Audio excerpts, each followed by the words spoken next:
حضرت ایوب علیہ السلام نے 80 سال کی زندگی میں کئی طریقوں سے کمایا. انہیں اللہ نے اولاد دی اور بہت سی دولت سے نوازا تھا. پھر ان کا امتحان کا وقت آیا. پھر اچانک سارا خاندان سو رہا تھا، گھر گر گیا ان کا، اور ان کے 10 بیٹے مل پہ تلے دب گئے. دل ٹوٹ گیا ان کا. مگر امتحان ابھی ختم نہیں ہوا تھا.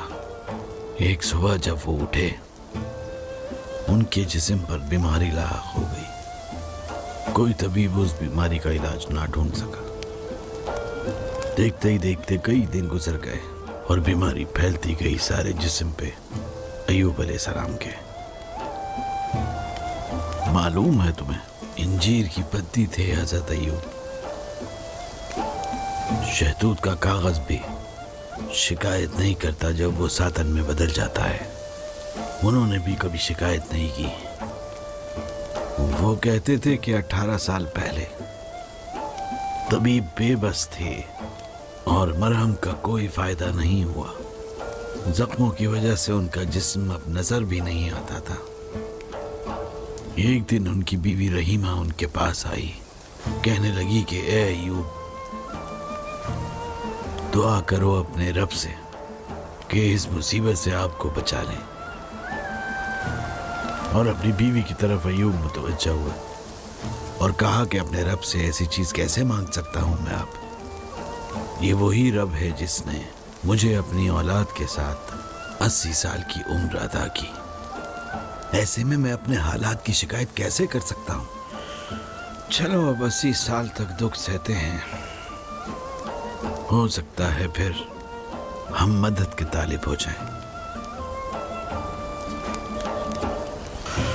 ایوب علیہ السلام اللہ کے نبی تھے جن کے متعلقین بھی تھے.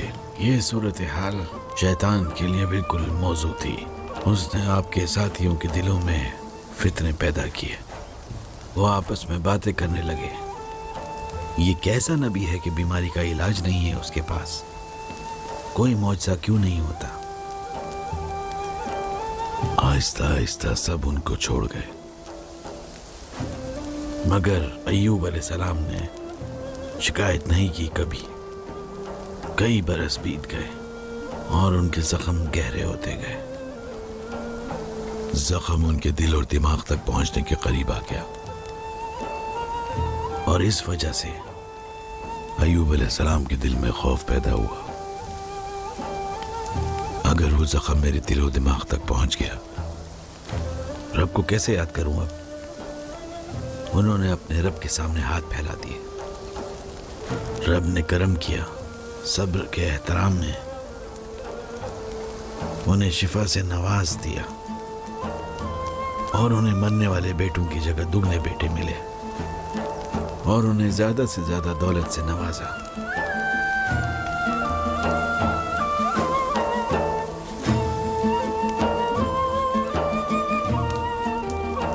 اللہ کے ہاں ان لوگوں کے لیے خوشخبریاں ہیں جو صبر کرتے ہیں. ایوب علیہ السلام کی طرح بالا خاتون، میری دعا ہے کہ یہ جڑی بوٹیاں شفا بخش ہوں.